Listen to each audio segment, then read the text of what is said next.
इन पक्षियों की आवाजें सुनकर आप या तो हंसेंगे या डर के मारे भाग जाएंगे। पीहा, इसकी आवाज को स्लो मोशन में करने पर ऐसा लगेगा जैसे कोई एम्बुलेंस या पुलिस की गाड़ी की आवाज हो।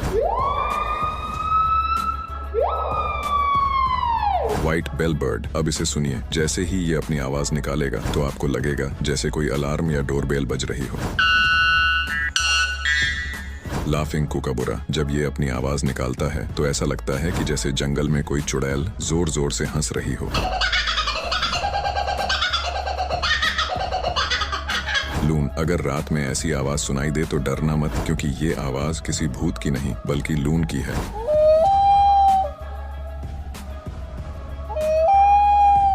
कीवी, इस छोटे से पक्षी की आवाज सुनकर तो शायद आप डर जाएं।